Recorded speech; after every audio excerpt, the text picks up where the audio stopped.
I'll drive in the morning if you drive in the evening. That's all I had to say. Okay. Okay. All right. 6:30. Yep.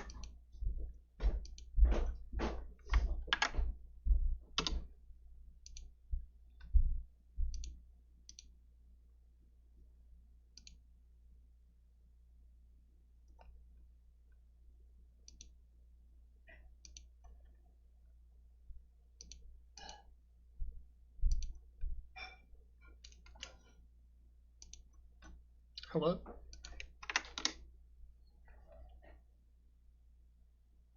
Gonna try to get some background music going here. Not that we'll really need it once Cheese gets in here, but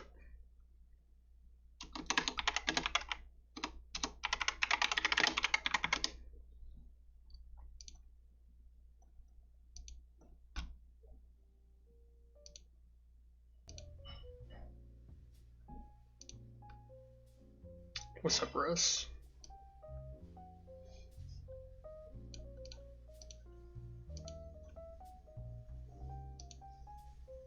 Russ, I guess we'll just start with you after we do the intro, if that's okay with you. I'm gonna do some advertising, so just give me 1 second.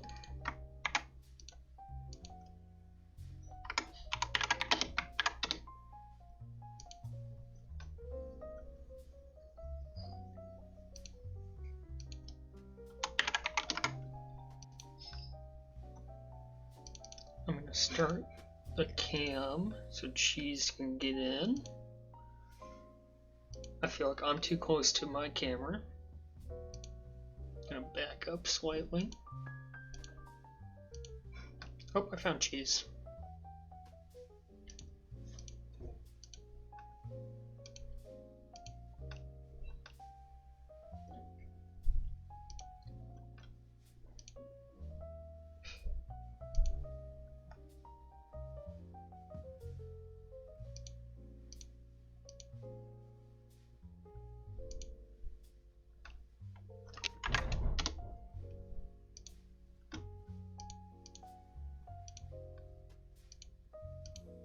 I'm not sure how many people I should expect, to be honest with you.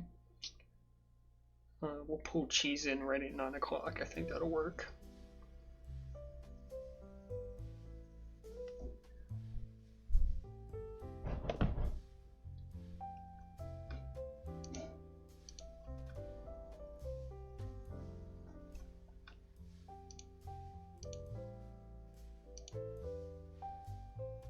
Woo woo!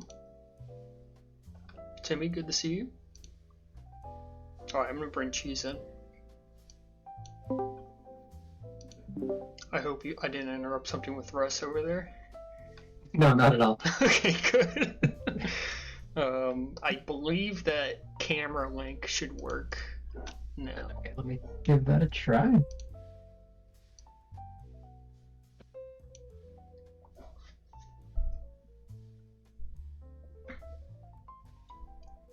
While you're working on that, for the viewers, I was going to do like a quick summary of what the TPFG's been up to the last like 7 months, but I don't know. You guys can read patch notes as well as I can. So I think the summary is they released ranked recently, and Cheese is here to kind of give us some additional details and answer some community questions, I guess, is how we're going to do this. Where is it?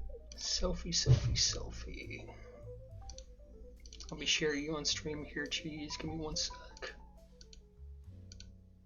Did whatever we did last time, so hopefully that works this time. I've got you at black bots still.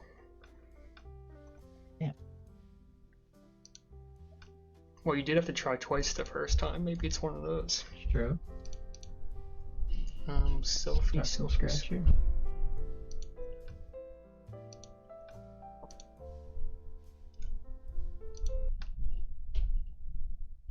Maybe now.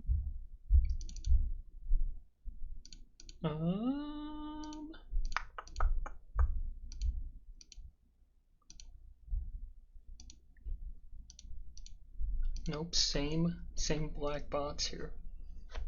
Come We on. had it going. I don't know what happened.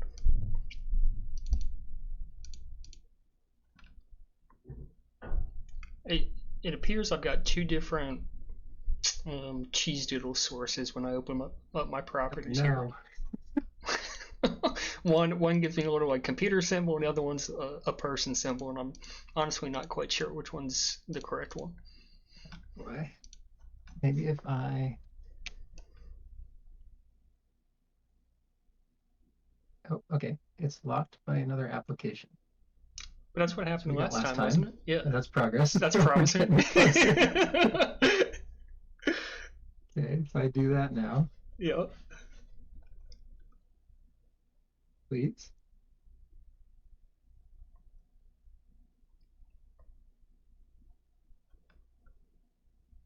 Okay.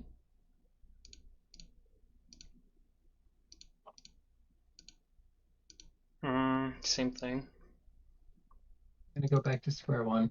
Are you able to kick out the things that are in there already? I can disconnect. Last And time that what I did was I booted up OBS first, and that's how I saw my camera was working, and then... I'll generate a new link here, start fresh too. Okay. There you go. It's working fine on OBS. So that is good. I swear for anyone watching, we did work on this beforehand, and it was working.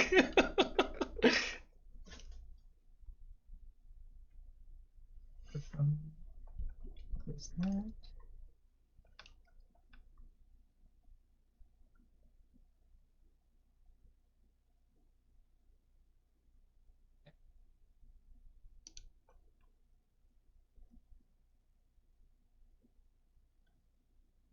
I didn't know we had Jimmy emojis for Twitch chat. What?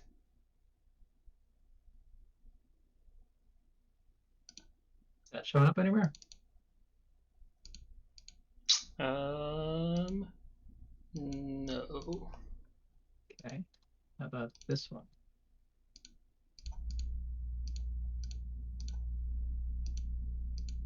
Still no, it appears. And it's so sad. It is. I mean, we can proceed without it. It's not Yeah. the end of the world.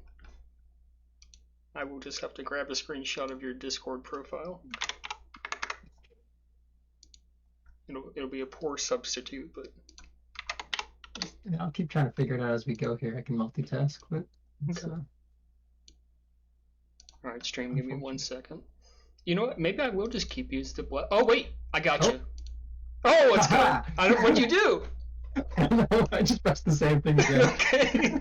All right, good. We got you. Sweet. Never fails. All right. Excellent. All right, now that we got that all squared away, like you said, unless you just want to say hi real quick, we just jump straight into Q&A. Hello, everyone. I'm Cheezedoodle, if that wasn't clear. And let's do some Q&A. Love it. I'm going to drag Russ in since he is the first one. I'm going to warn you, it's not quite TPFG related. It was a little more competitive focused, but I'm allowing it. So, okay. Russ, are you with us? I'm hoping. Oh, yeah.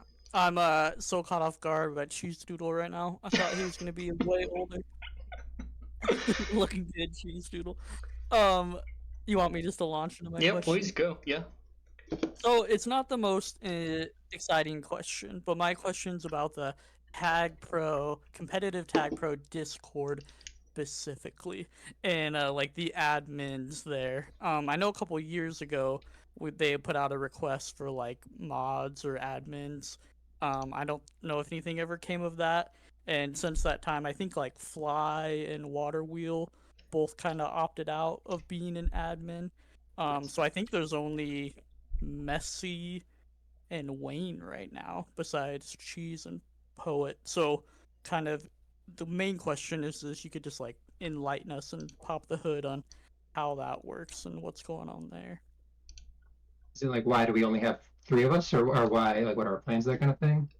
Yeah, and then my like second part or question is the relationship of like the CRC with the competitive Tag Pro Discord. I know there's been talk of like the bot, and that's how you have to sign up. So if you're banned, like SL can't sign up for Tag Pro because of that, and like Right. Spheroid right now is muted. When I was on CRC, it just kind of felt like CRC had no oversight or say in any of those decisions. It was Yeah. kind of left up to the admins. So let's start with why there are only 3 of us, and then I'll go from there. There are only 3 of us because we don't really need more than 3 of us right now to do the things that the admins do. We're pretty hands off in the competitive server, kind of letting things just be what they are. Most people are pretty good about following general DBAD rules and all that. In terms of the relationship with the CRC, that's something that's definitely changed a bit since I first joined the admin team.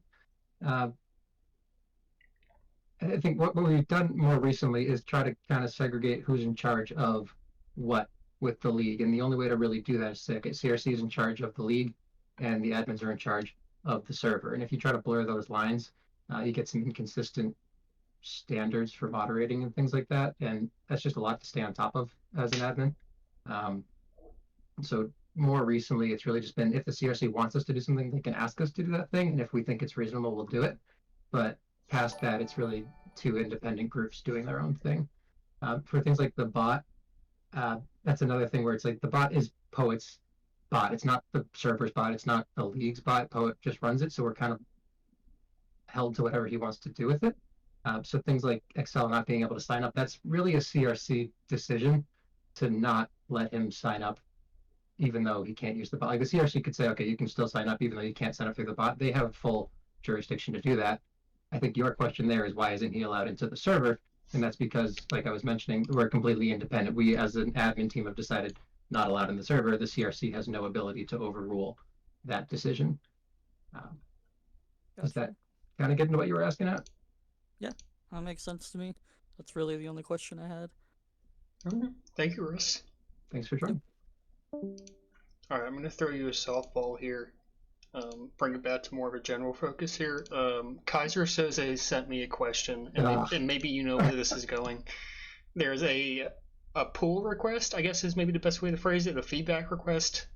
Ticket, yeah. To get a hot dog flare, I believe, and he noted that National Hot Dog Day came and went, and we still don't have a hot dog flare. So wanted to get an update on the progress of the hot dog flare. Thank you so much for that question. I only received 40 DMs about it, so I'm really excited to answer that one live. Kaiser Soze has a wonderful ability to wait until the day a thing is happening and then ask for that thing to happen. You may or may not have seen over the past 3 years that we take a little bit of time to pull things together. So 1 day turnaround from request to implementation is not necessarily in our wheelhouse right now. Now that we have a ticket, we could absolutely put in some time to making a hot dog flare. He was nice enough to put together a 16 by 16 flare for us. So next year, on National Hot Dog Day, I say look for an opportunity to earn a new flare. Ooh. Now, exactly what day is National Hot Dog Day? You know? Just I could tell it's the 17th, but I'm probably going to be told it's like the second Thursday of the month or something. July 16th is what Chad's telling me. Oh, it's 2 days. Oh. Wasn't I getting these DMs yesterday? Hold on. Am I losing track of time? Might be losing track of time. It's possible. Yeah, if you want players, we can add players. We need a little bit of lead time on things like that to pull them together. He wants me to play the audio. I would, but you can't hear it, so I'm not going to. So sorry, guys. I have a stream going. I could turn the volume on there if you want. All right, we'll give that a shot. So sorry, I have a stream going. I could turn the volume on there. All right, I'm playing it now. Hey, Cheezedoodle, this is your best friend. Can you talk about the plans for a hot dog flare? Hey, Cheezedoodle. This is your best friend. Can you talk about the plans for a hot dog flare? There you go. I think we've accomplished it. Okay. All right, good. Thank you. Yep, keep going. Okay. So I'm reading this one. It's very long. I thought it was funny, but maybe a good opportunity to talk about moderation and discipline as a whole. So this comes from that Reddit thread I put together from an ad holiday 5507. Did not see a tag pro name associated with that. I believe that is SIEHCA. Okay, so their question is, it's a doozy. Why is your mute policy so draconian, except towards balls that are in the in group, which happens to be one of the most toxic in groups on the internet? Why don't you implement a compassionate mute policy where outlier mute lengths like 1 year are given the opportunity to earn their unmute? Even when the player is also a patron who's an avid lover of the great game of Tag Pro and who's a pillar of kindness and humanity in communities that span the world, from the skyscrapers of the Atlantic to the ripening apple farms of southern Utah. So maybe take that and take a broader view maybe on moderation and discipline. Okay, I appreciate the geography lesson there. So a couple things I heard in there. I think one of it was like leniency stuff. In terms of why mute people for a year, essentially, I think is what they're getting at there. Yep. If for those who don't know, it's I don't know what the right word is, like a ladder basically for mutes. Your first mute you earn is an hour, second is I think 4 hours, and it increases from there. You have to get to 12 mutes in order to receive a 1 year chat mute, and even then, if you appeal, it's more often than not going to be reduced down to a different length of time. We do have a ban decay policy. It is unfortunately still manual, but that is the leniency you're looking for. You just have to go 6 months without being muted, and then every 3 months after that clean, you lose another on that count. So we've got a lot of players who started pretty high who are now down to a very low counts because of that system. So stop getting muted if you don't like that. I mean, seems fair enough. Yeah, the whole in-group thing, I don't know if there's anything to say there, unless you want to say the moderator team is an in-group, which is I've heard some guess complaints fair. to that end. In terms of like a bias towards certain people, I guess, is that and I think that's fair. I do think that's fair. But what we see and what I hear from a lot of people is that they think that they're specifically being targeted because they are them, where I think it's more of a byproduct of how we display players' history on their accounts on the back end. And this is something that we could definitely improve. But for a moderator, if you load up somebody's profile because they were being a jerk in chat, you might see this whole laundry list of things that they've done over the last X number of years. And it's really easy to say, okay, this person has been rude for a long time. We just warned them to not be rude like a month ago. I'm probably more likely to stop them from being able to chat now. So players who feel like they're targeted are probably targeted more by that than they are for being them, which, again, that's definitely something we can improve on, but it's not really like a 2-second fix either. It's more of a systemic thing there. I don't know how to. If you have any thoughts there, I'm happy to hear them in terms of how to fix something like that. Yeah, it's hard for me to say. I'm kind of disinclined to say don't get muted, like you said. Yeah, that's what it all comes back to. I've been playing for 10 years and I've never been muted once. So exactly. I like to think we're pretty lax with some of these things. We're going to warn you early, and if you've been warned for it 6 times, you know not to do it. And we've gotten a lot better over the last couple of years with the chat filter. That's been a huge thing that I've been spending time on for a long time now, since I was introduced to regular expressions, cutting down on the ability for people to say things that are instant mutes, because I can understand where if you don't play the game for 3 months, you log on, you say something that you might say to your friends all the time, and now you lose your chat. You weren't thinking about, oh, Tag Pro has these extra policies that are different from how I speak day to day. So the ability to stop those messages from being sent altogether, I think, has done a lot to help cut down on those. How often are you guys, if at all, updating that chat filter? Is that something you guys are continuously working on? Weekly at a minimum, sometimes every day. Yeah, we have a list. Every time somebody hits the filter with a message is blocked, I see that message. So if you're someone who spams a lot of things, just know that I'm seeing that. But if it's a mishit, like it's a word that shouldn't actually be blocked, I'll put in an exception for that and make sure that those are actually getting through going forward. So we're pretty on top of that day to day for a long time now. Good to know. Yeah. All right. I think that's enough for that one. I kind of sorted these by category. Do you want a game features question? Sure. All right. Not picky. One near and dear to my heart. When will honking be added? As if that's a guarantee and not a possibility. Okay. 2-part answer. That's from part Peppy, one, by the way. From Peppy. Hi, Peppy. Honking is a thing that I am unfortunately not all that passionate about. I'm not against it necessarily, but a lot of development things that are in that category of not critical to the success of the game, they need a developer who really wants to move that along to make it actually happen. Electro was that developer, and he was added to the team several years ago. He was helping out with a couple of features. Key remapping was one of the bigger things that he did early on. And he has had to step back a little bit and not really made any major changes recently. So he added a framework for honking to be in the game, and then needed to step away to Don't realize tease me, things. dude. So honking was about this close. That's almost worse than saying it's not gonna happen. Sorry, It's there. Sorry, but since then it's sort of been pushed away because he was taking up some keys that we needed for other things. So honking is unfortunately not at the top of our to-do list, right? But there is infrastructure in place, is what I'm hearing. It's very easy to make honking. I will say it would take maybe like 3 or 4 days of somebody's time to put honking into the game. But it's a matter of how do you do it? Like, do you have like one honk for everybody? Do you have custom honking? Do you allow key rebinding for honking? There are other considerations that would make it a little bit more of a feature than just add honking. Sure. But it's definitely a doable thing. There's no explicit block on that. Okay. And I think piggybacking, since you mentioned Electro kind of had to take a step back, this is a good question to ask from Anonymous. If the future group were open to adding developers right now, and I'm not saying they are, but if they were, what kind of skills do you look for, and how would someone apply to be a part of the team? Yeah, applications are technically always open. All you have to do is send me your bash DM, and I can get you the form that we've had for the last 4 years or so. I will say that more recently we've gotten a little bit stricter with the background that you need to have to be accepted, and that mostly stems from how we operate behind the scenes. We aren't a real company. We don't meet every day. We don't have project managers or organizing people doing stuff. So what we do is we have a thing that wants to be built and a person who builds that, and that usually means that you need to be pretty self-sufficient in terms of writing code, yes, at a baseline, but also knowing how to get your local environment set up, how to work with GitHub, how to do pull requests and all that sort of stuff.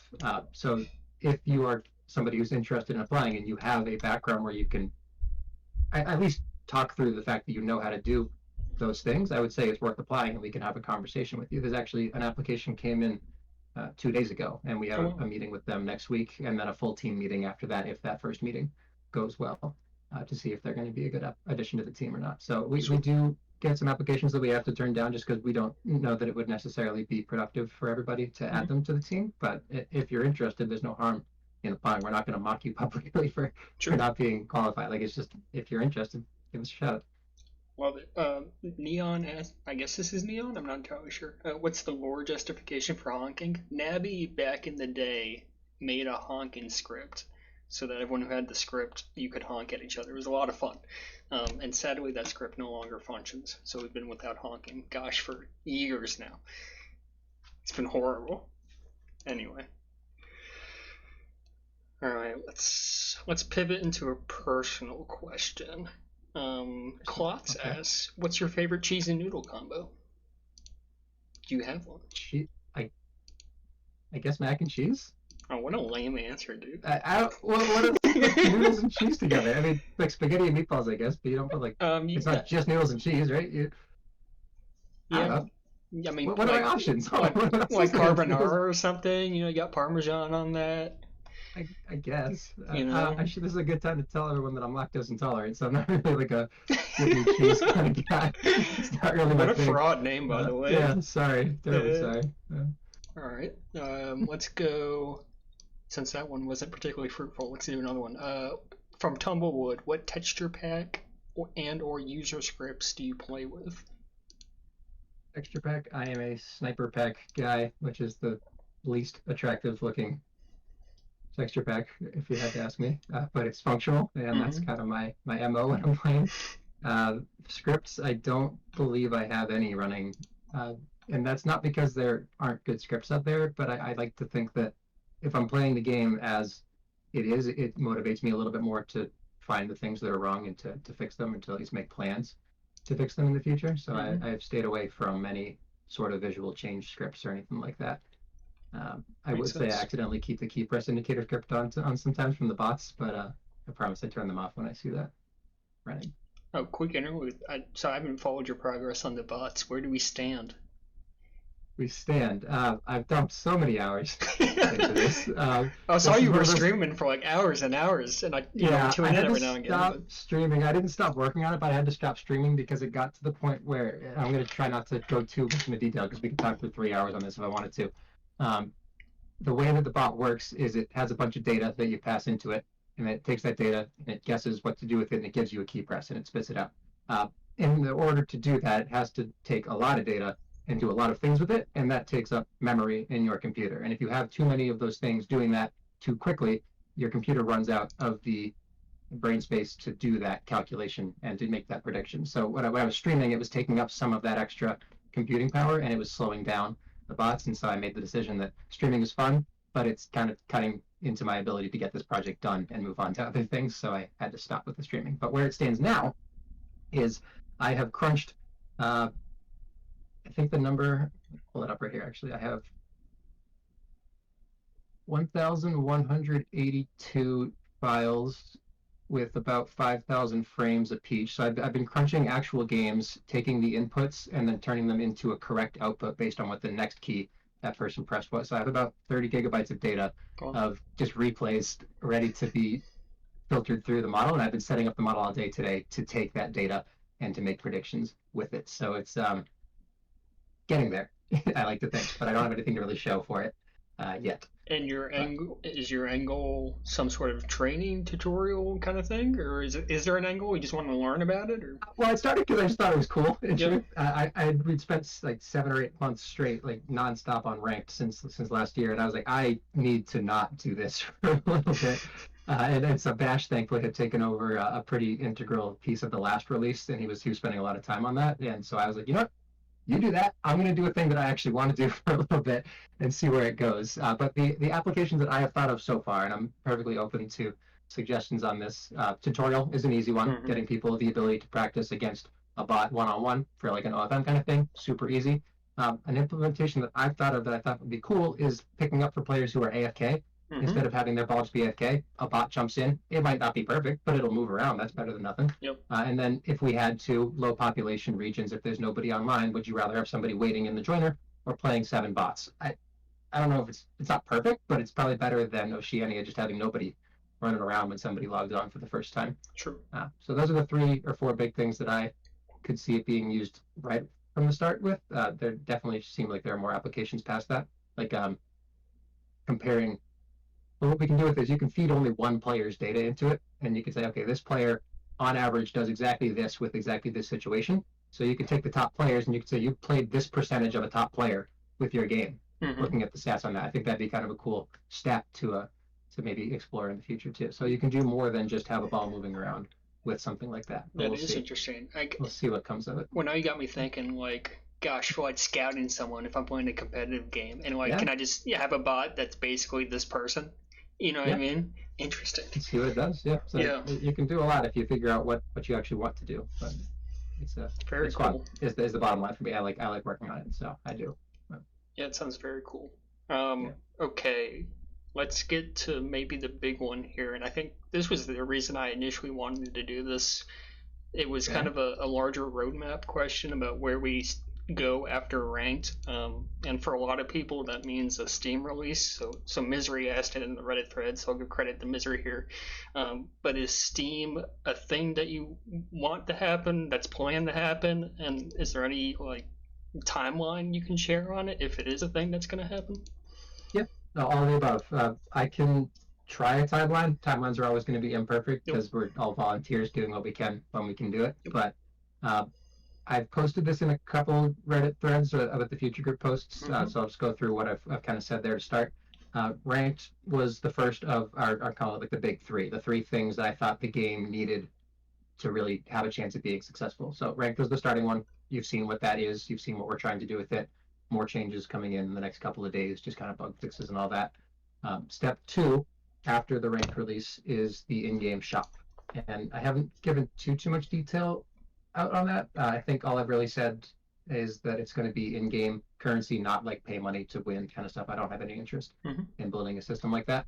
But so you play games, you earn coins, you do things with those coins. And the idea behind that, how much detail do you want? I could skip to the Steam part if you care more about that. But Well, just a quick comment on the shop, maybe two quick Okay. comments. Cool. Yeah. So the shop can be like things you can earn that are cool. So maybe like a profile thing that is cool to have on your profile. Things like flares. There are some other kind of personality things that we're looking to include with that, and then a whole bunch of new flares are coming in with the shop as well.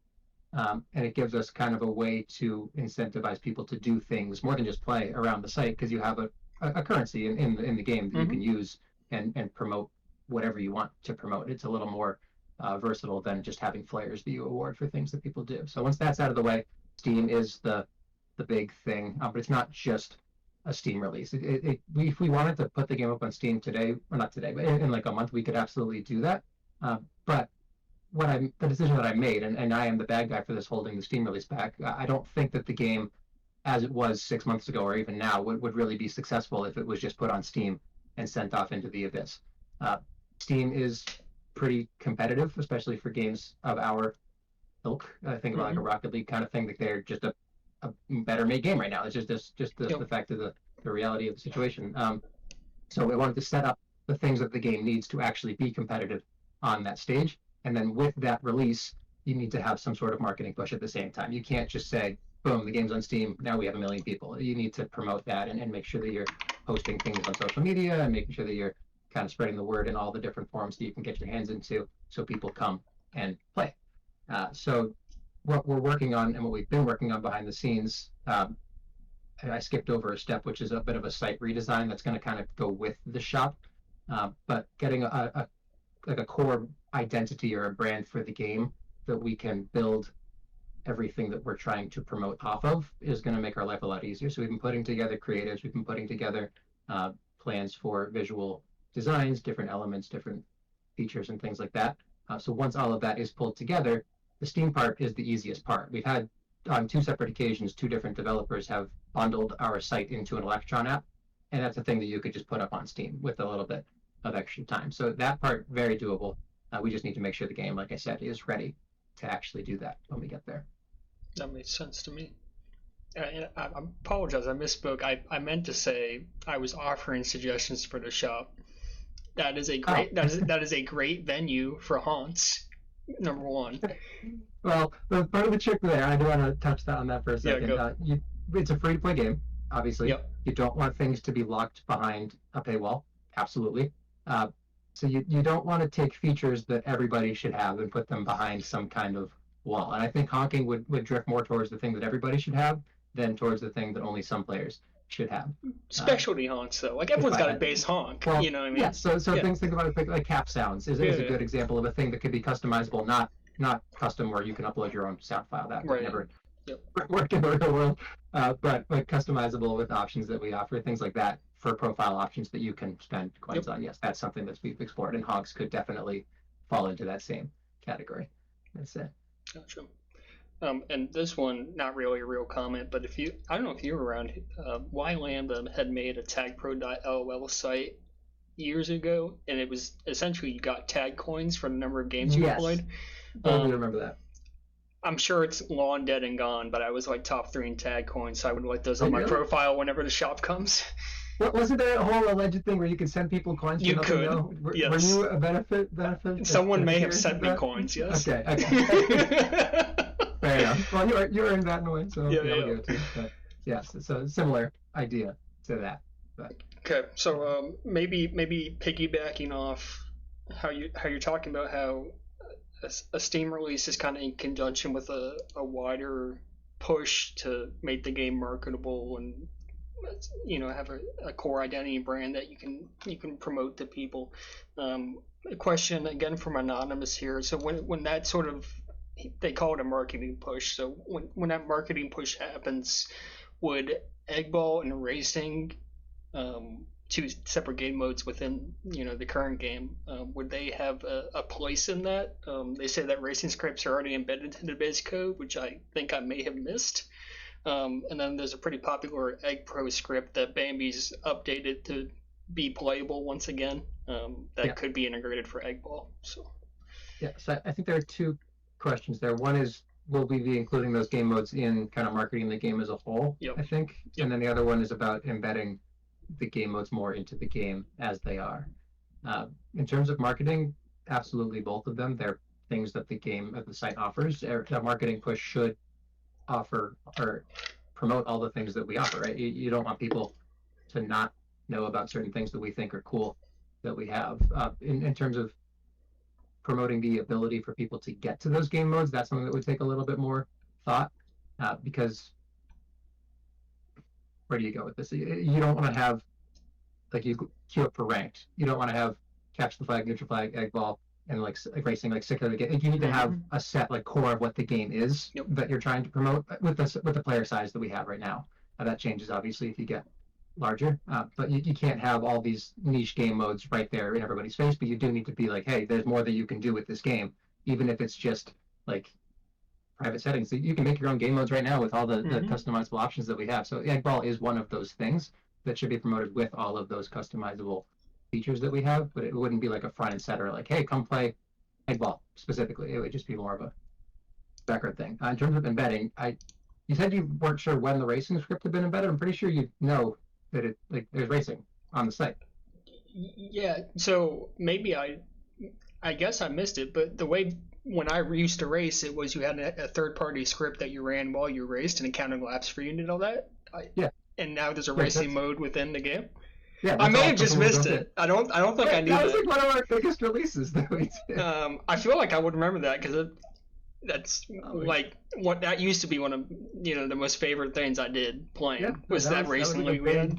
A big thing. That was one of the last major things that Catalyst did for the team before he had to go do his real job stuff. Well. Yeah, so that's very much a thing. I'm sorry I missed it. Yeah, it's fun. You should play it. It's a good time. It's pretty much exactly like the script was. Just a little more accurate. Did you? Sorry for interrupting you, but are those like traditional racing maps included within that? Yep. Wow. Yeah, you can pick from racing options that we've vetted already, so we know they're valid racing maps. You could also do customs if you wanted to make your own. Yeah, it's all there. Works. All right, chat, be ready for sign-ups for new Tag Pro Racing League coming soon. Yeah, it's never been easier to play. And then the other question I want to touch on was the Egg Pro script real quick. Yes. I do think that stuff like that, where the entire community is like, hey, this is how we want the game to work, I think we should probably just start to take those pieces and put them into the base code. The reason that hasn't happened is the reason that a lot of things haven't happened. It's in the pile of would be good to do, isn't the highest priority right now. And so it's kind of like honking, frankly. If you had a developer who was like, hey, this should be a thing that happens, then they could go ahead and they could do that with the extra time that they have. We just don't have anybody on the team right this minute who is overly inclined to spend time on that right now. So, understood. Eventually. Since I see Bambi in chat here, he did have one question, and it is related to Steam, so I guess a good time to ask it.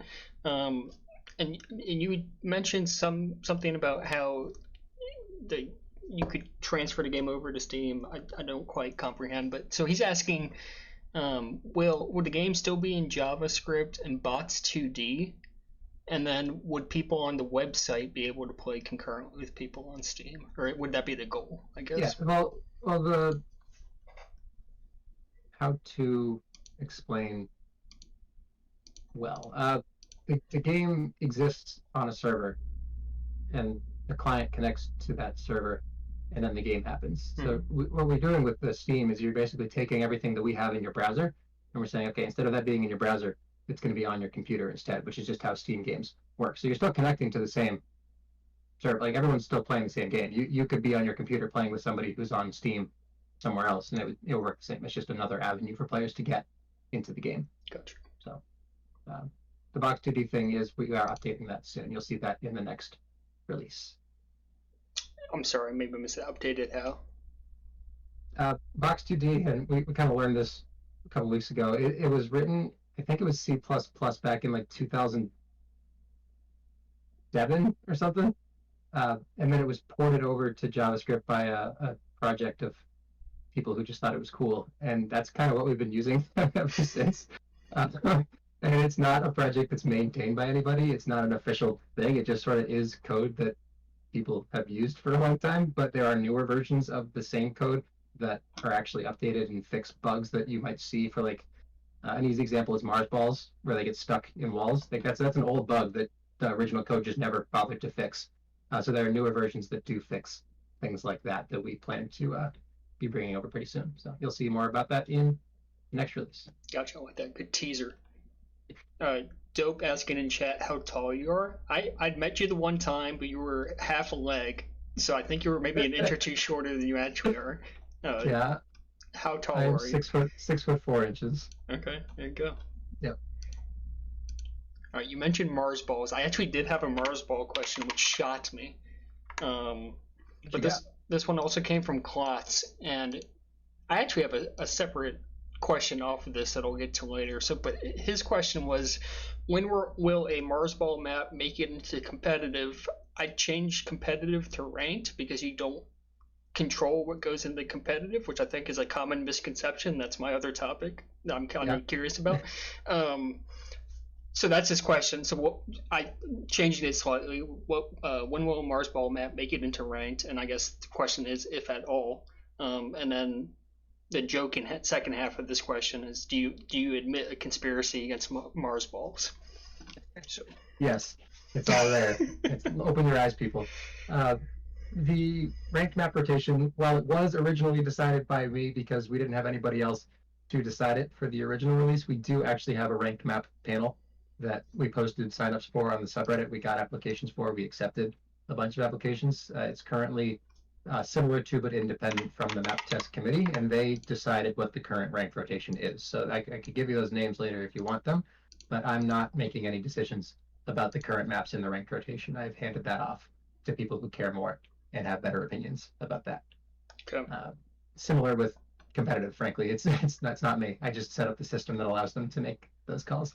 Yeah, and I wanted to dive into this a little bit because it's actually, I mean, I got a couple other questions that kind of hint at the same thing, where it's this idea, and gosh, you even see it in the competitive Discord, like people ping you for stuff all the time, just because you're a trusted figure and you've been around, right? There's this misconception that you run, I guess, both aspects of Tag Pro, I guess, both the pub experience and the competitive experience, and I think it's an interesting question about how you feel, since you are, Supreme Overlord or whatever you want to call it, how that relationship between you and the competitive community should work. I think that's an interesting dynamic. So I guess where do you see leadership's role in conjunction with competitive's role, and maybe competitive leadership by extension? Yeah, that's a really, really good question. I'm going to try not to botch it here. I think part of the challenge with answering that question is how I came into both of the roles that we're talking about here. Yep. I wasn't just straight appointed to either of them. I kind of started in lower level, did things well enough and was enjoying them enough to take on larger roles. And at least for competitive, I was elected for all of those things that I did. And then I was actually technically elected for Supreme Overlord too, but that's not really relevant for this conversation. But I think along the way, people just kind of got used to pinging me because I had answers to all the questions that they wanted to ask, and I don't fault them for continuing to ping me. So what I've been trying to do more recently is say, that's not me, like go talk to XYZ, and that's their jurisdiction. But in terms of how those things are related, it's hard because a common theme that I have to keep in the back of my mind for a lot of the decisions that we make are, and not a lot of people like this, so I'm sorry if you're one of those people, is that there are official parts of the game and there are unofficial parts of the game. And what makes those two things distinct is that the future group and the development team and the moderation teams are in charge of and responsible for the experiences of players who take part in official things. All of those people I just named are not responsible for experiences of unofficial things. So, for example, if there is a scandal in North American League Tag Pro, nobody can say this is a big bad thing that needs to be escalated and come to me and ask me to fix it as Supreme Overlord. I don't have the right to take over for that thing because it's not an official thing. I'm not in charge of that thing. I am a league manager, and there's a conflict of interest there that we can get to in a minute, but those are distinct things. And I think that's how it should work, because take me out of it, say, okay, I'm not in charge of the league anymore, just because he just DM'd me. Kaiser Soze is in charge of the future group now, and maybe something happens in the league and he's not involved in the league. Why should he be the one making the decision for that league that he's not involved in? Right? It kind of makes sense when you think about it as two different people. And so what I try to do as the person in both of those roles is keep those identities separate as best I can. And that doesn't always work, just reality of what it is. But what I want to do eventually, yes, Kaiser, I said you're in charge. What I want to do eventually is get to a point where we could have the league be an official thing, but we're not there yet. We haven't gotten to a point where there's a good enough or stable enough dynamic to really consider that official, because the league has problems that are very different from the problems that the game has.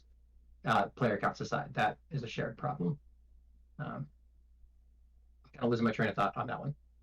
Could you No, guide me back? I thought it was all good. Okay. So you, at the end there, you talked about how maybe long term there's an ideal of an official way to play competitive as part of the base game.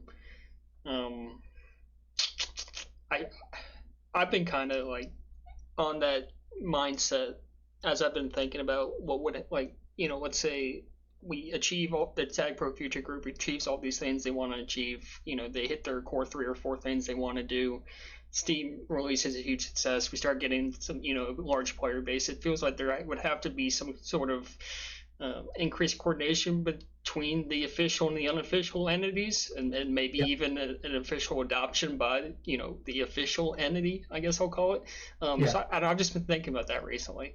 That's a really and what good that thought. might entail.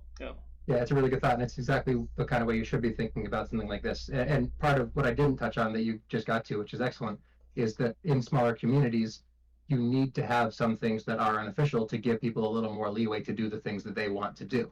The reality of the Future Group is we move a little bit slower because we have to account for so many extra things that the league doesn't have to think about with what they're trying to do.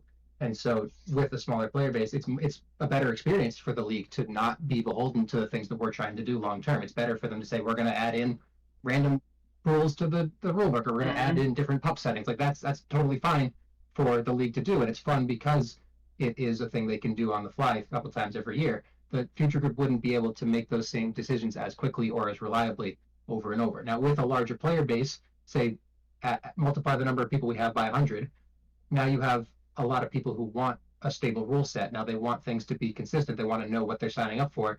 That's where the Future Group would be a little bit of a better system, because you have a thing that needs to be a certain way for people to understand what they're signing up for, and not need it to stay interesting every season by changing things to keep people engaged. So as the player base grows, we do kind of take on more responsibility for more and more things. I think you're completely correct in that transition. So you talked about what do we do if the Steam release is a success, and that it's not a guaranteed. It is a big if, because the other thing I have to keep in mind is, what if we do all this build up, we have a Steam release, and we have a pretty uneventful or pretty underwhelming growth? The shift is very different there. We're not going to shift into all these extra things that are like leagues and all that. You need to go back to the drawing board and say, okay, why are people not playing this game?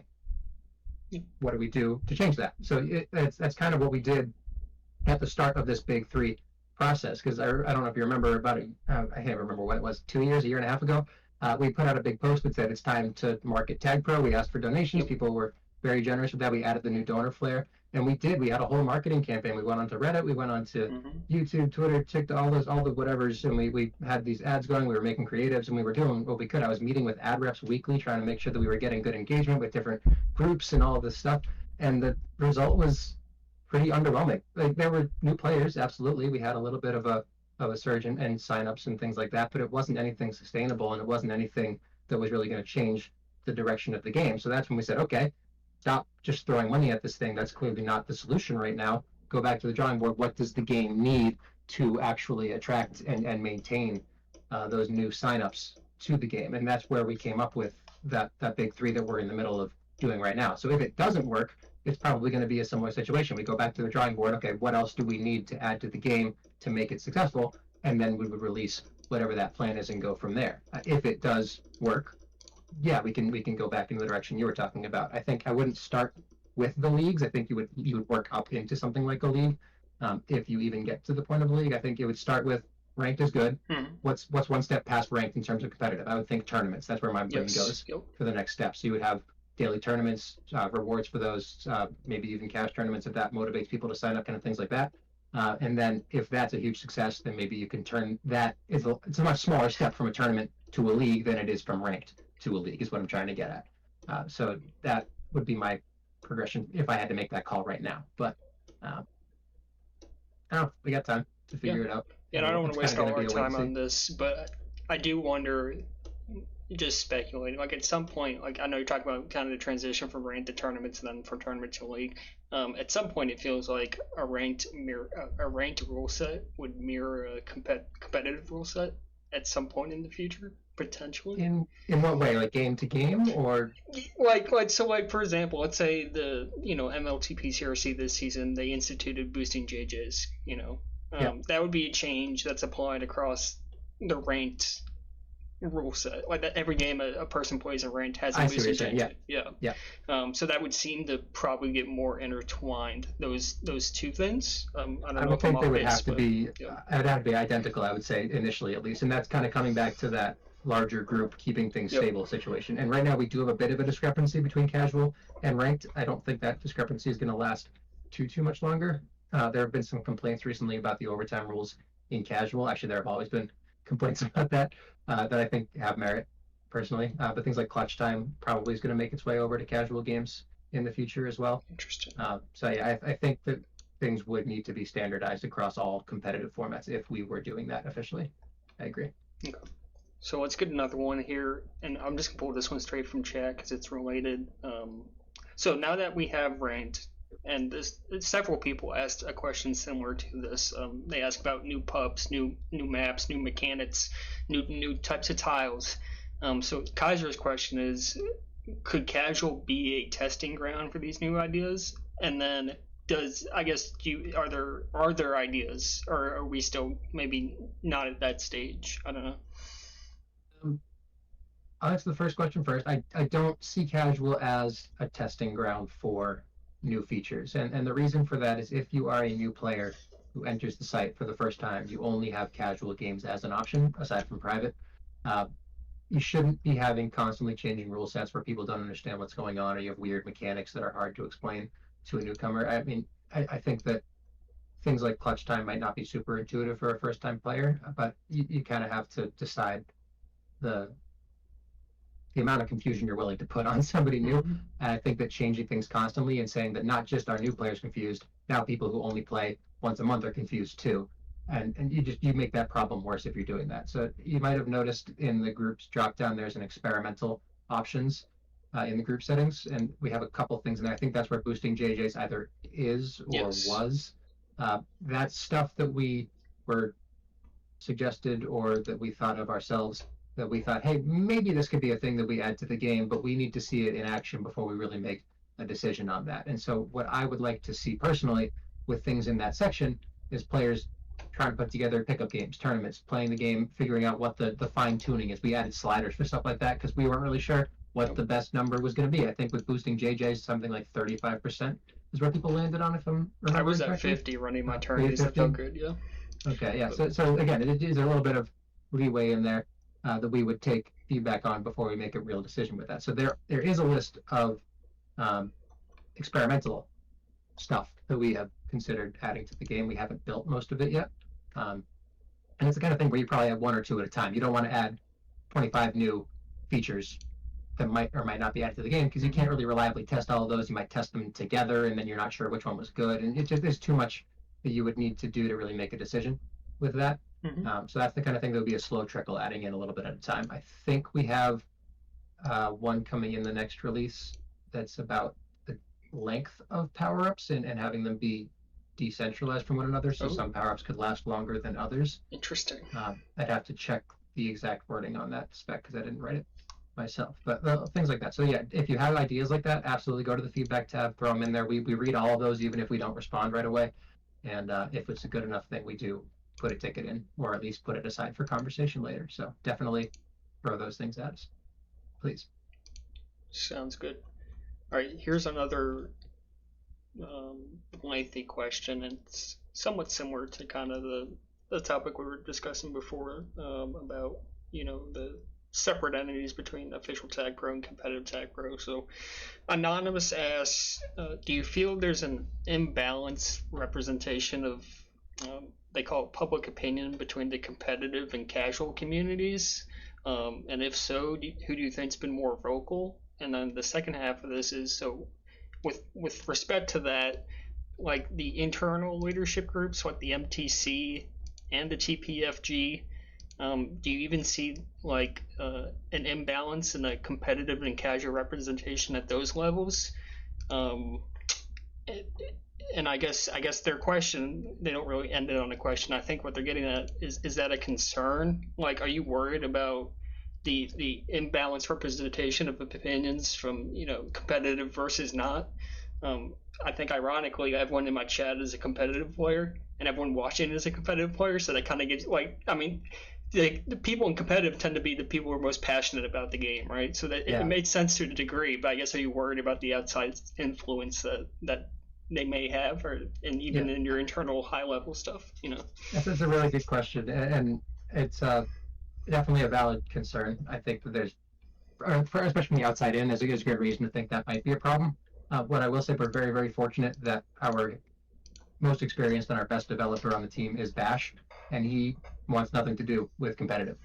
So no matter what we do, anything that gets added to the game at the very highest level has to go through somebody who has no idea what is going on in the competitive community or cares about what's going on that side of things. Cares about the game, absolutely, incredible developer. But if we're heading down a path and we're like, this makes so much sense, everyone's going to love it, and he's like, why the hell are we doing this? We can at least have that conversation at that point. And we really, I think we've made better decisions with that feedback in mind at the time. So definitely a valid concern. I try to do what I can to run down the middle of that. I play casual as much, if not more, than I play ranked myself. And I am the person who keeps track of all the pub chat that's going on day to day, and all the competitive stuff. So I like to think that I strike that balance pretty well.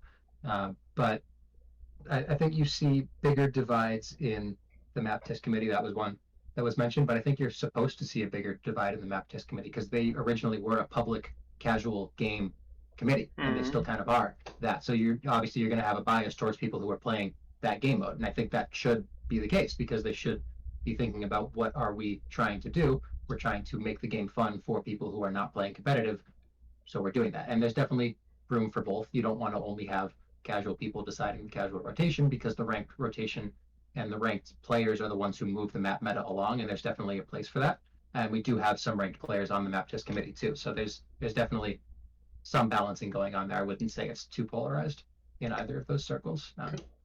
Nothing's going to be perfect. There's definitely going to be bias sneaking in on both sides, but at the very highest level, I like to think that we do a pretty darn good job of not having that be a problem.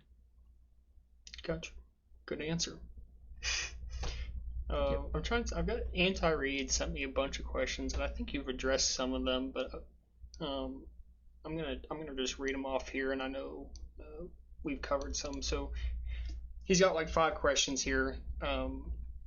First question is, what do you see as the biggest barrier to attracting new players? I think you kind of covered that, and that's how you guys arrived at your core ideas that you're trying to pursue for down the road, right? Yeah. I can touch on it more if you want, but it's... No, I think you covered it pretty well. Okay. But I think maybe his next question implies part of what he thinks the issues are with attracting new players. His second question was, are there plans to address reported toxicity and community management issues? And I know you touched on moderation and discipline, I think in like our second question, but do you think there is a moderation problem that's driving new people away? I think is what Anti-Re's driving at there. I guess it depends on what kind of people you're worried about driving away. I think that we definitely drive away some of those come in hot and just yell at everybody type people. I definitely see accounts that are pretty new come in and they're just throwing slurs around and they get muted and they're like, I'm done. My question is, how much should we be catering to that group of players? And there's definitely room to improve in terms of how we give feedback and introducing people to the rules. I think we could do a better job of early warnings rather than early mutes and things like that. But we've also done a lot to address that too. Like I talked about the chat filter already. That's a significant improvement over just immediately muting somebody who joins the game because they're just told, hey, don't use that word. Fine. And if they're okay with that, they'll stay. If they're not, then they won't. The monitor program, I haven't mentioned that yet, has been a huge addition and a huge step towards fixing part of that problem with the proactive versus reactive approach to moderation that I'm happy to elaborate on if that's not super obvious.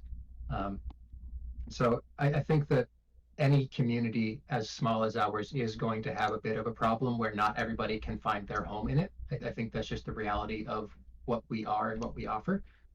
But for what we are, thinking about a high-paced competitive game, completely anonymous online, I feel like we strike a pretty good balance between people who are too aggressive and people who don't care about that kind of stuff.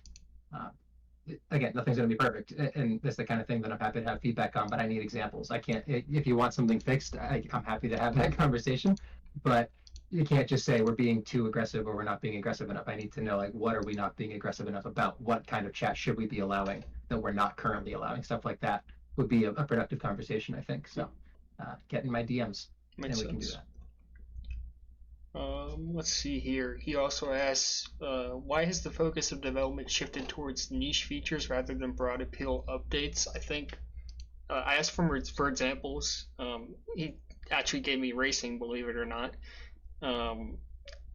It's so I see by your face that you're not sure whether you agree with that sentiment at all. I strongly disagree with that sentiment, actually. So please tell me why it hasn't been niche. Yeah, well, racing being niche, yes, racing is a niche thing. Fully agree with that. That's not the problem. The problem, what I have with that statement, is thinking about the development process. How do things get added? So if you compare ranked matchmaking to racing, you're missing the point. Because ranked matchmaking was a 7-month intensive process that still isn't perfect at this point. It's actually bordering on 9 months now.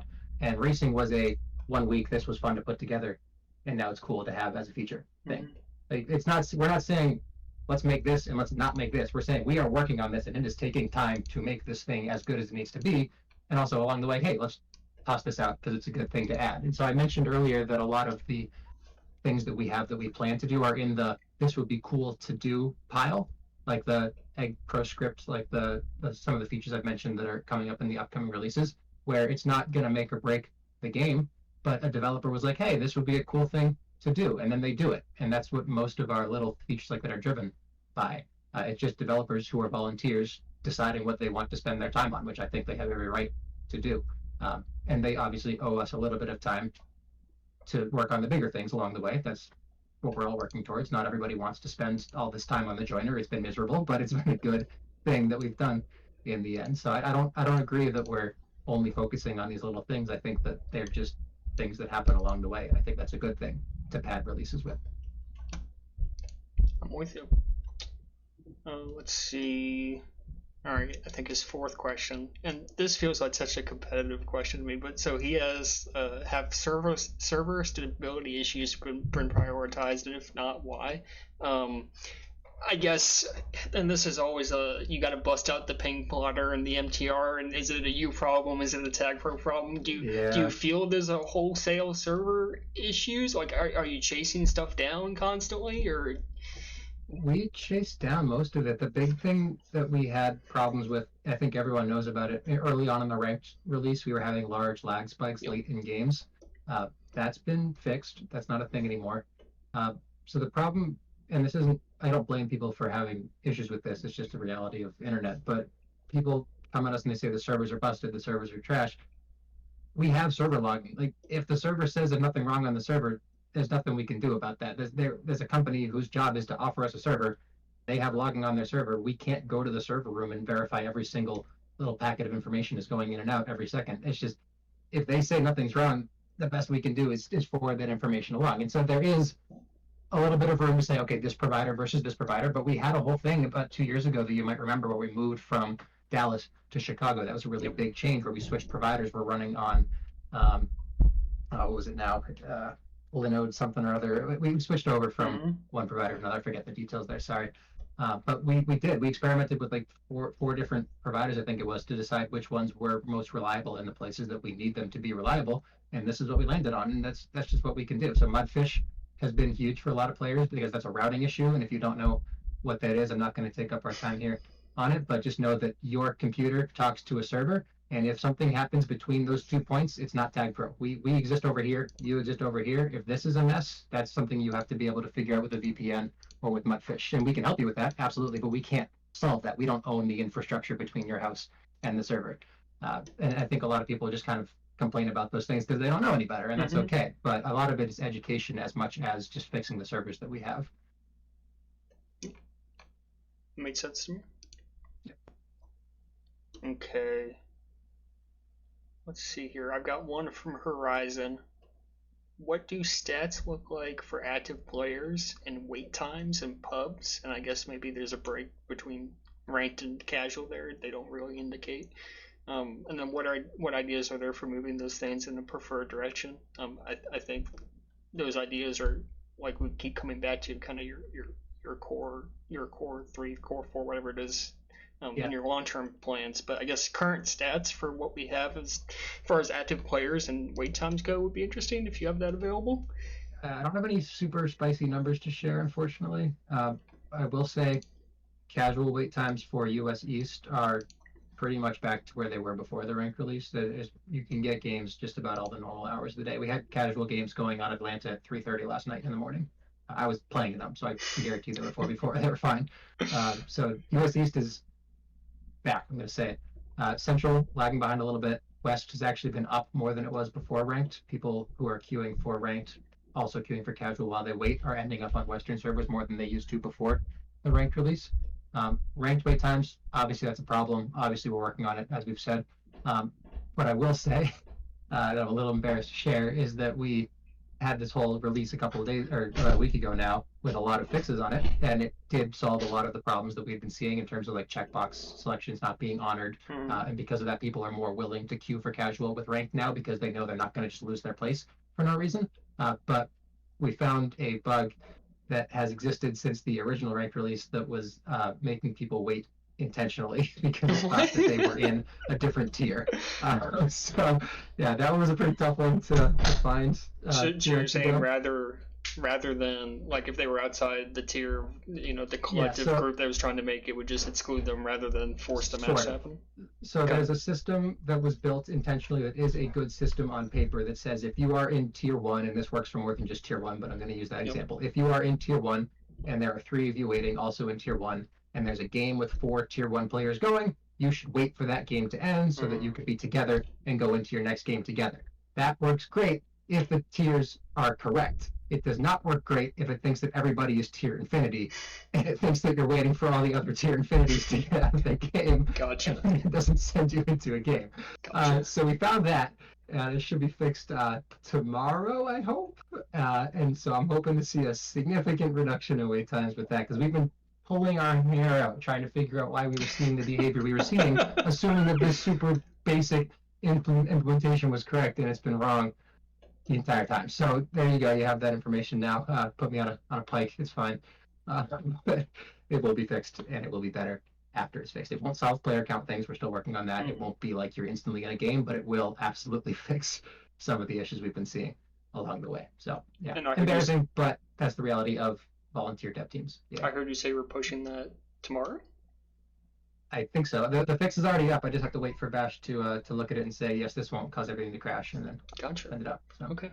Something to look forward to, because I played some ranked games before I hopped on here, and it was taking me a while. I'll lie to you. Yeah. Yeah. Yeah, the U+16. That's it's supposed to happen like that, but it's not supposed to happen like that as often as it's been happening like that. Yep. Okay, let's see. We covered like game mechanics idea. Maybe piggybacking off that a little bit. Meowza asked this one. So we talked about boosting JJ earlier. I guess he just wants your thoughts on what on the mechanic itself. I guess maybe just what you think about it, and then curious if you think that Juju's could use a buff as the worst power up, and that's Meowza claiming it's the worst, not me. Do you think about the 3 power-ups? Do you think about balancing them within the game? Like, is that an active thought you have with yourself about how to adjust the power level of these things? Yeah, this is one of those situations that I sort of pride myself on saying that my opinion isn't the best one on this. It's not something that I'm particularly passionate about, and I know there are people who are, so I kind of defer to what they think on these kinds of things. That being said, well, actually, another asterisk before that, I don't think the game is at a point where the thing that's slowing progress is the balance of power-ups. I think that there's room for improvement in terms of the skill ceiling with adding things like that. There's definitely things you could do that might be beneficial to the game. I'm not sure that those are the things that we need to be focusing on right this minute.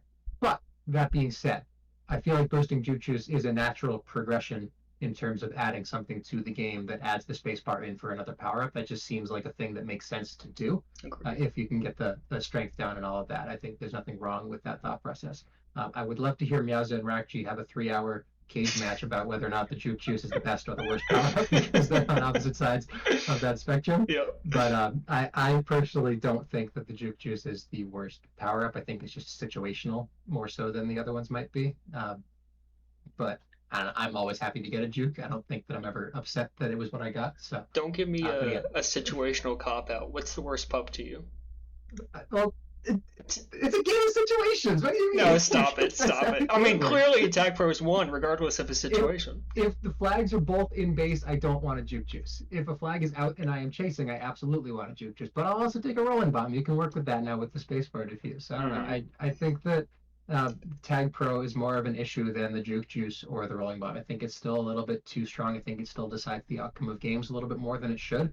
So I feel like if there had to be a focus there, and you could argue that making the juice more powerful would reduce the power of the Tag Pro at the same time, I guess, but I'm not sure it would be kind of the silver bullet for pup balancing either. Yeah, I'm not sure that's true. I think it just made them both powerful, right? Right. So yeah, I don't know if that's I think it's worth exploring. That's why we added the thing. I think if there were more tournaments where people were playing with it and they could really give us a better opinion on that in real scenarios, then yeah, we'll explore it. I'm not against it as a concept. I just need to see a little bit more data to make a decision there.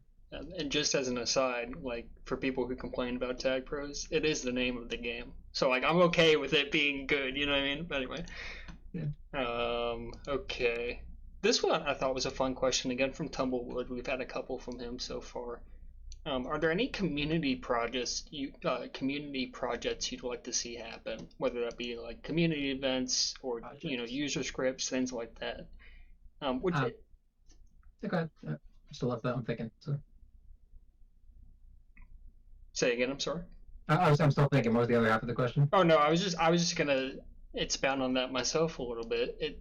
It used to be back in the day, you would have. It's probably just a function of the declining player base, right? But it seemed like the community was fairly engaged. But back when I started playing. And we would have community events. Gosh, I remember I ran a pie versus sphere tourney that Lucky played in. We had a bunch of pub players playing. It was very fun. But yeah, you don't really see stuff like that happen anymore. And I think there was like burnout and stuff involved. Like I don't really feel like doing that sort of stuff anymore. And we do have fewer people playing. So, obviously fewer people trying to set things up. But I thought it was a good question. Like that community was what makes it fun, right? So. It's a good question, and I kind of have a similar answer to you in truth. I'm happy with anything community driven. I'm always like, yeah, this is great, go for it. Like I love it. So I'm never going to be like, oh no, don't do that. Yeah. That's bad. You can see I tried to do something similar with the community nights over the official server. That kind of petered out. It's just hard to get people together to run those kinds of things so frequently. So I would love to see that kind of come back to life because it was an opportunity for people to play the less serious side of the game. I think people sometimes, especially with a smaller community, take things a little bit too seriously. Not that it's a bad thing. It's good that people care about the game, and I want that to happen. But to take a moment and say, okay, we're gonna play Shift for 20 minutes just because we can. Like, it's not serious. You're just in a voice channel. You're having fun. Like, I like to see more things like that. As opposed to more competitive tournaments and things like that. I mean, I'll take both. Again, I don't have a problem with either of them, but if I had to choose, I think more opportunities for people who don't play the game that often, who might not be as good at the game, to still do something silly and fun with good players is a good mixing of personalities. I think that's where you see the most benefit to the whole community and just enjoyment for people who are taking part at the same time. So if I had to pick one, it's that. Scripts, I mean, scripts are cool. I don't think they're really the main focus right now, but there are definitely, I mean, the script makers who we have are incredible, don't get me wrong. But I think that's my answer. I'll go with that. To your point, like I keep going back to my Pi days, which were so long ago, but we would hang out in private groups on Pi, with just people I played with in pubs, and we would do group maps for a couple hours at a time. It was snipers. It was caravan. Snipers is a good one. Yeah. Yeah. Got a whole list of them. Yeah. So yeah, to your point, a lot of fun, easy easy for people who aren't super serious about the game to hop into. Yeah, it's like invite your roommate in college. Yes, like why 100%. not? Like they can play snipers. Anybody can play snipers. Like it doesn't need to be a super serious thing. And I think that's how you get people engaged and people to start playing for the first time. Not quite in that same vein, but I'm gonna lump it in there because Bambi just DM'd me. He's asking about birthday and holiday events. He says we've skipped a lot in recent years. I don't know if that's true. We maybe recycled some stuff in recent years. I don't know exactly what his question is. I guess maybe he's asking, are we getting new birthday and holiday events? No, he's right. We've skipped a couple. We did do some reruns on some of them. That was a decision that I made because we needed to focus on bigger projects. So events are fun, love them, like new players, all on board with that stuff. Takes a lot of dev time, a lot of dev time to put together an event and to run it. It takes very little dev time now. I'll touch on that in a second. Very little dev time to rerun an old event. That's very easy for us to do now, thanks to a huge time investment on Bash's part setting up the 10th birthday. That was I won't go into full detail, but the amount of work he put in to make that happen was absurd, because you think about, we had all these events for 10 years and they were fun. Lucky Spammer made a lot of them early on, and then we kind of brought them all back. But how do you bring back an old event? Well, now we have event files where you say, we're having this event, this is all the code for the event, boom, now we have an event. And if you wanted to go back and play that event again, you would take that file, plug it back in, for lack of a better explanation, and then you would play the event. For the first 4 or 5 years of the game, Lucky Spammer had one file, and he would make the event, Oh my and then gosh. the next year he would rewrite the same file.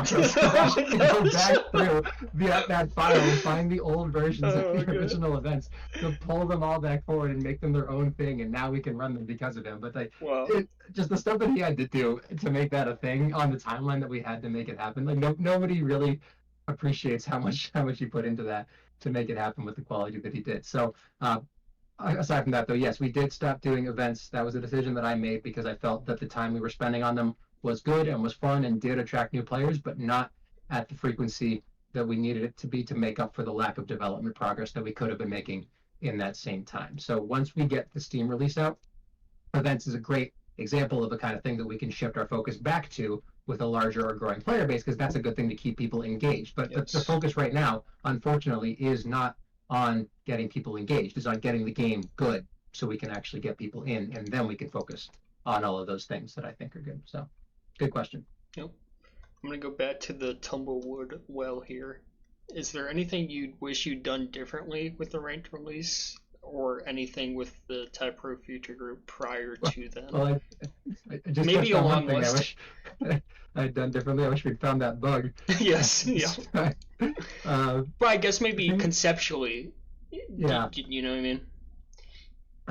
I don't know if there's anything huge that I wish I'd changed. We spent a lot of time pulling together the plans and arguing and deciding and making decisions that we've stuck with.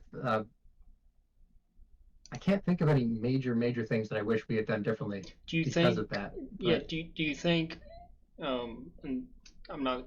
So, do you think like spending too much, like, is that a problem for you guys? Like, do you spend too much time thinking about stuff before you do it? Do you think? For something as big as this, no. For some smaller things, you could definitely make that case. But I won't go into too much detail. But the amount of work behind the scenes that had to be done to integrate ranked with the site instead of slapping ranked on top of the site to allow it to be the whole site, like to work with everything, you needed to make a decision early on that you had to stick by that. You couldn't go back and just change something along the way. So you couldn't say, we made this decision, let's go back and now go with this other approach. You would have to rewrite the entire thing to get that done. So for ranked specifically, no, we absolutely had to spend the time that we did getting it done. And it's not that we spend that time while not doing other things. There were other releases going out while we were planning all of these things at the same time. So I still think that we've done pretty well in terms of productivity for the team that we have. But no, I don't regret the time that we took or the approach that we took with ranked at all. Josh just asked in chat, is ranked the single biggest update possibly ever? It's up there for me. I don't know if you have an opinion on that. For me, it's got to be up there, right? In terms of raw code, absolutely. Hands down, not even close, the largest update. Because the joiner files, you remember how much of a big deal it was 2018? When did Llama put the single world joiner out? Do you remember that with the compass squares and all that? I couldn't even tell you. I think it was like 2018-ish, somewhere around there. Most of what we had to change was basically everything that he had built with that. So everything that he made that was the joiner, we had to be in and around and fixing and improving on and expanding and adding and all of that, and then also building a ranked mode on top of all of it. So we had to rewrite, and by we I mean me, frankly, early on, rewrite a good like 40% of what the joiner is and was and does, which was it started even before I started working on ranked. I started like renaming variables and kind of getting the whole thing set up so that we could build all of it. But I would say that I could think of absolutely the largest release that we've ever put out. Okay. As far as like maybe consequence or game impact, maybe I would say That's a better question. Yeah. Like what comes to mind is just all the like the early decisions Lucky made, like the introduction of 0.25, like that. Yeah, that's huge. I mean, it's so foundational for the. Yeah. Anyway.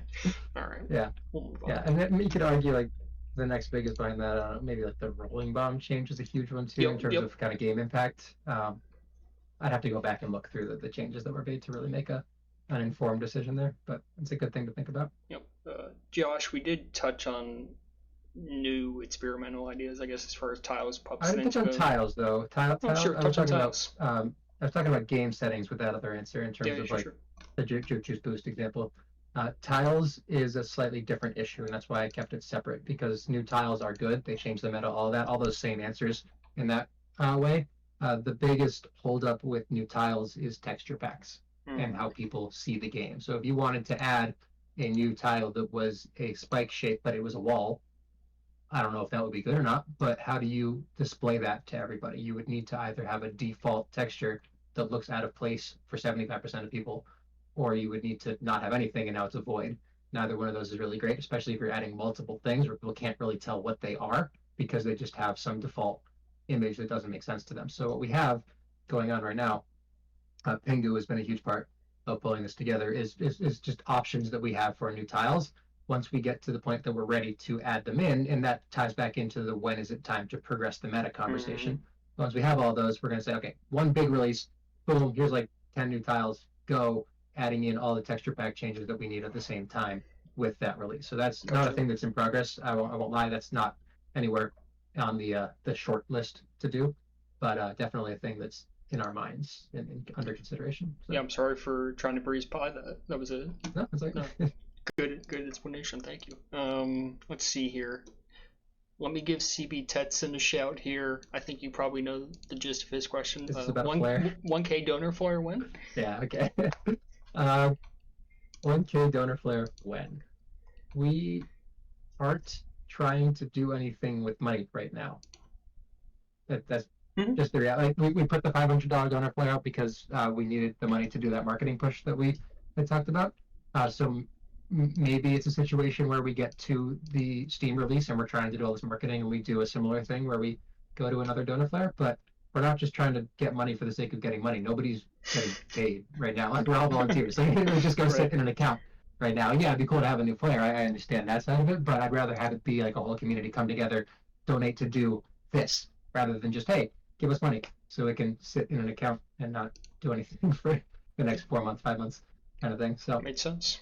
No, that's, yeah, I mean, eventually, sure, I don't have a problem with people who want to donate more money. You can donate more now if you want to, and you would just get the flare later. There's nothing stopping you. Yeah. But yeah, that's not high on the list to do at the moment. It's on the top half of things, but it's not at the top. Okay. Another question from Peppy here, and this is maybe, again, we maybe have already covered it, but I'm going to ask it anyway. So, regarding sound effects, Peppy writes, I think everyone agrees the sound effects should be changed. Shouldn't this be quick and easy to implement? I guess, is it back to that same answer of priority, no? No, that's a good question. It would be so easy to change them. It's a single file. Change it out, new release, people get new files downloaded, new sounds, done. The reason that has not happened is because people have opinions on things like this.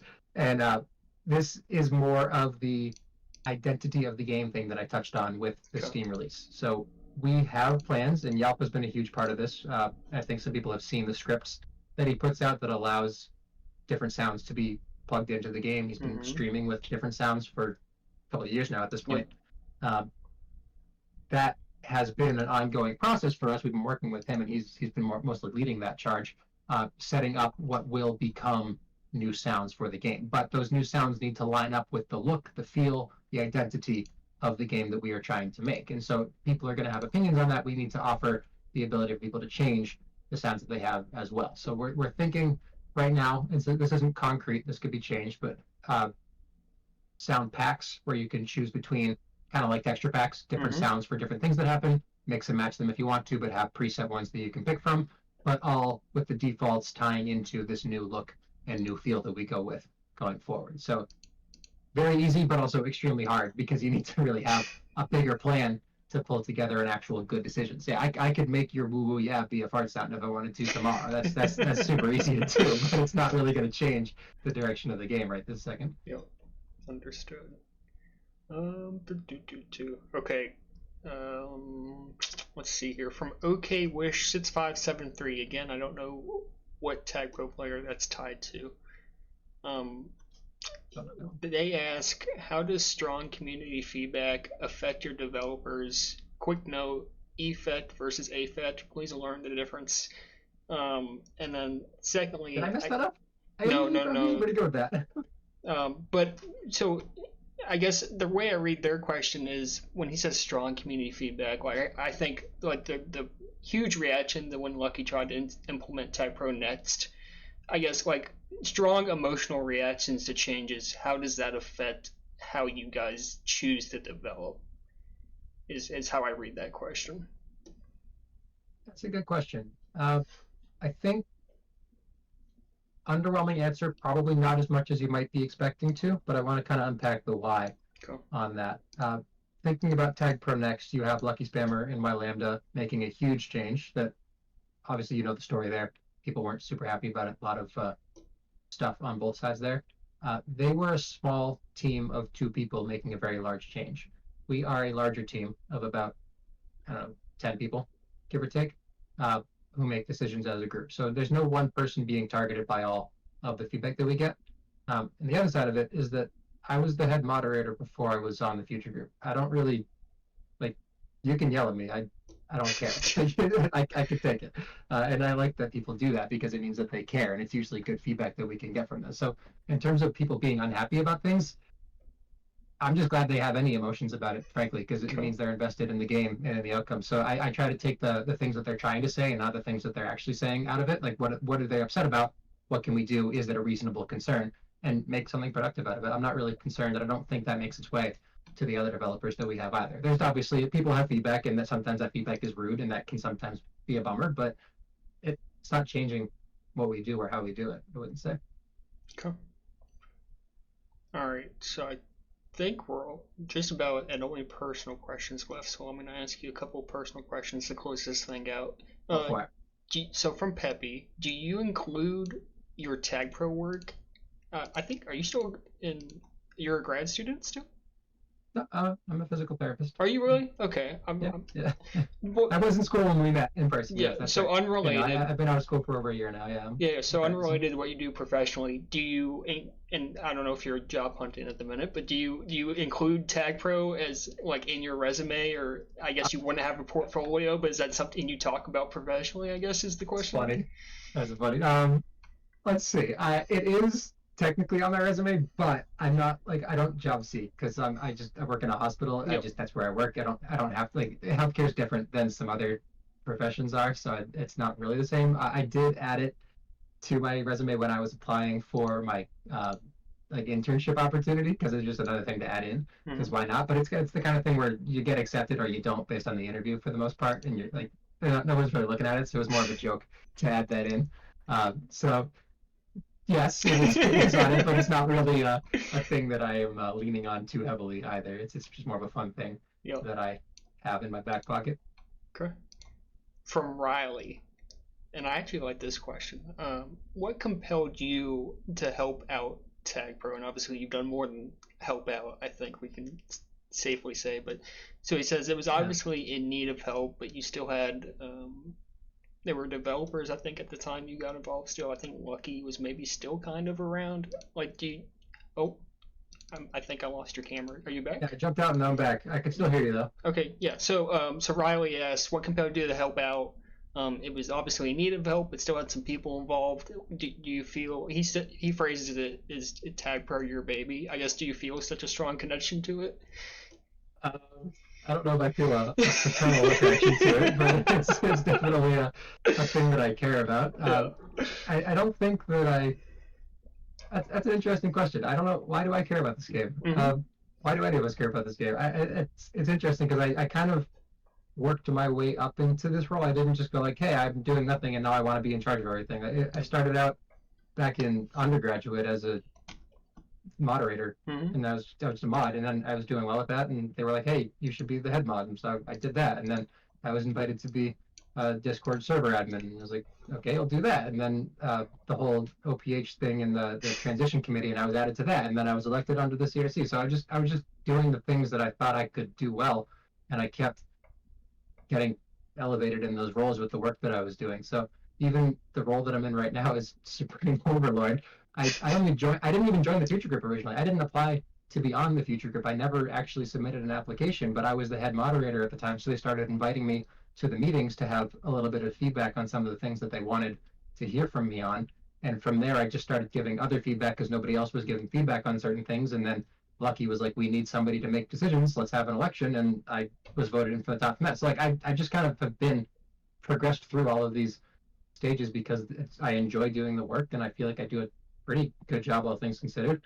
And yeah, I don't know. I think I haven't really thought about that.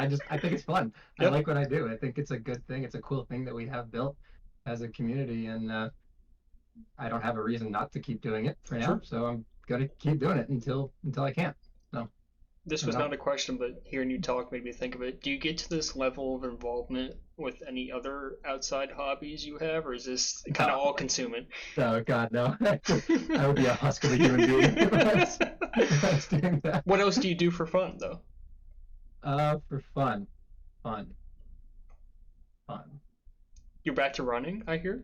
Back to running. Yeah. Back to running. Been doing that more. Back to reading as well. That was the other big thing that I've been missing from my life. I haven't gotten to your book yet. Don't worry It's about sitting right there. I'm looking at it. But I want to finish the series that I'm on. The Expanse is a very large series, and I'm not done yet. But once I do, I'll get to your Sure. book. There, yeah, running, reading, shows, I guess, hanging out with friends, all the usual Okay. stuff that people say to this answer. I don't know. It's hanging out with family. I'm going to a dog party tomorrow. I don't have a dog, but there'll be a bunch of dogs there. That's cool, I guess. Sure. Yeah. I'm just a person. I don't know. Okay. Also from Peppy, and this one I kind of identify with. When you meet new people, do you tell them that you're the leader of this popular ball game, and are they impressed? For me, if I could answer before you do, it took me so long to I was embarrassed to tell my family about it. And now they know I'm captaining a team, and they know I play competitively and whatever, and my wife knows obviously. But for the longest time, it's like a taboo that's worked into you when you're young to you can't have online relationships. It's not right, you know. It's not real. It doesn't exist. Yeah. That's a really funny point. So initially, I have to kind of go to the start to get to my actual answer. When I started playing in the league back in junior year of college, it was more of a running joke amongst my closest friends that he's got to go play tag pro. See you later. And so I knew it existed, but didn't really know anything about the involvement. And then COVID is where really things ballooned. And the thing with COVID, I was living at home during COVID, like a lot of other people. It's like, why live anywhere else? So my parents kind of saw the involvement that I was having while starting grad school, at the same time, mind you. But I kept it away from grad school. Grad school didn't know about it until a little bit more recently. So in terms of new relationships that I make, not the first thing I bring up for sure. Yeah. I think my professional career is a little bit more impressive at first glance, just in terms of the degrees and all that. It does come up eventually, just because people ask what you do in your free time, and I kind of have to be like, well, I spend a lot of time sitting at a computer writing code for a game that's just balls moving around, and the whole thing. But what I wanted to get to with that is that part of my goal, and this goes back to the last question of like, what are we doing here, has been to get the game to a point where you're not as embarrassed to tell your friends about it. Yeah. I feel like that would be a cool marker to say like, yeah, we made something out of this game, where it's not like, oh, isn't this weird thing I do? It's like, oh yeah, I played this game. And people might not know what the game is, but I think it would be nice to at least get to a point where it's not as taboo, as you said, to bring up that it exists in the first place. So it took until the third date for the last person I went on dates with to give you a timeline. So It's to a mention third it date, existed. huh? Interesting. Yeah. I'll be curious. I might put out a poll after this and see how quickly other people introduced Tag Pro to their significant other. I'd be curious. Okay, last couple of questions here. And I hate to even feed Pepe's ego here, but I guess I will. Yeah. Who is your favorite Tag Pro artist who has made fan art of you? I think that's Come on. Well, it's better, but I will say, the birthday thing that Pepe put together, I think it was 2 years ago now, was really, I really cool. appreciated that. It was very cool. And Yep. the number of people that got together to kind of make that happen, I really enjoyed that. So, Yep. Thank you. Thank you, Pepe. Pickleball asks, is it true your name was initially Cheeto? And then they mentioned something about copyright infringement. But were you always Cheezedoodle? I've told the Cheezedoodle story once or twice before. Cheezedoodle is a name that was selected back in 2009, maybe. There was a game on an iPad called Lords and Knights. Okay. And my brother, who was younger than me, downloaded this app, and it was a game about like knights and fighting other castles and stuff. Doesn't matter. But he had to select kind of who he was representing and then his name. So he selected Italy to be who he was representing, not realizing that he was on the language select screen, and made the whole game be in Italian. He does not speak Italian, and I, a couple of years into Italian class, also really didn't speak Italian, but he went, "This is your problem now." He handed me the iPad, and I looked around, and the first thing I think of was something my friend was eating at lunch that day, which was Cheezedoodles. So I spelled it wrong, dropped the E, and added the E and took away the space, because it's actually CHEEZ space Doodles with a Z at the end. I spelled it completely wrong, picked it, and that's the name I've been using online ever since. So great, no, it has not been a name that changed. You can blame my brother for that. I have, however, been confused with Cheeto's rule on numerous occasions. More amusingly is when he is confused with me. Back in the early TPM days when I was a moderator over there, people would ping him being super mad about stuff that I had done, and I would just kind of watch it stay active. It was always an enjoyable experience. But no, I have never been anything but Cheezedoodle online. I always love hearing people's origin stories, because it's always usually something silly like that, and it just sits with you forever. You know, why change it? I don't know. If it works, it's a name. Yeah. Happens to match the character count for names too, which is good. So. Okay, last two. Riley, again, and this is actually he asked it jokingly, but I think it's actually a topic worthy of discussion. He types, "You already know what he's asking." I took that as why are memes not allowed on the subreddit? Yep. Yeah. Which I don't know is that necessarily true now, because I feel like I've had some latitude to post some things that would not have been allowed previously. Yeah, it's definitely less of a rule than it was. I mean, think back to the original rule, which was just no memes. That's definitely not how things are now. The Friday memes was kind of a middle ground. I think it's worked well enough as that. It is definitely a middle ground. It's not a perfect solution. I've been a little more lenient of late. If it's a good meme, I'll approve it, just because it's content and content is good. If it's an absolute like shitpost, I'm not super inclined to let some deep fried meme making fun of developers for being bad kind of thing on Tuesday. It's not really what we're going for. But if it's a funny meme or if it's a good meme, yeah, I'll approve it any day. I don't have a real reason to stop. I did change the rule. Nobody's looking this closely, but I changed the wording on the sidebar, so I'll let you take a look at that when you feel like it. So, but you do appoint yourself as the arbiter of memes, essentially, is what I'm hearing. Yes, I mean there are only like 4 subreddit mods because we don't have enough activity. Yeah, who else is even a mod? Like, is it like Ank still? Actually, it's a very funny list. So it's myself. I think Fly is one of them. Yeah. Lucky, obviously. Roland. Okay, sure. Yes, Roland. Yep. Yeah, he voices the tutorial and the overtime Nightcap wins. That's him. He's one of the moderators, and then you'd never guess the last one. Actually, I want you to try to guess the last one based on old moderators first, and then I'll give you. Was it an old developer? I don't think he was ever a developer. No, Well, that kind of ruins my guess, but I was thinking Steppen. no, that's a good guess, but no, it's Cyanide. Oh, yeah, sure, that makes sense. He was head mod at Yeah. one point, right? Yeah. Yeah, he was Yep. before Sandy. Yeah. So he's actually the one who approves most things that get approved. I'm I approve shocked most he test still things. interacts. Like, yeah, it's the only interaction with the community he has. He drops into the mod Slack like once a year, says hi. That's it. But he approves on a pretty much daily basis things that need to be approved. Wait, that's on the that's subreddit. such a wild nugget after Yeah. how he left. Yeah, That's crazy. Yep. Wow. Yep. Okay. So there you go. That's I like that actually. Riley, good question. We Yeah. got some good details there. All right, last question from Timmy Sunball. Where do you get off? She wanted me to end on that. I guess here, right? Yep, Is that exactly. the end of the line? You get off here? Yeah. The end of the It's my stream? stop. All right, good. Chat, any last second things you want to ask that can be asked quick? We went like an Yeah, hour one 40, more which thing is I'll pretty say good. if they don't have anything else there, if that's okay with you. Yeah, no, Just go. to finish Floor is out. yours. I think this has been great, and I appreciate you Thank you for coming pulling it on. together. I think that feedback like this and interaction like this is important. I don't think we necessarily do enough of it, and so I'm trying to make the commitment. I guess this will be my commitment.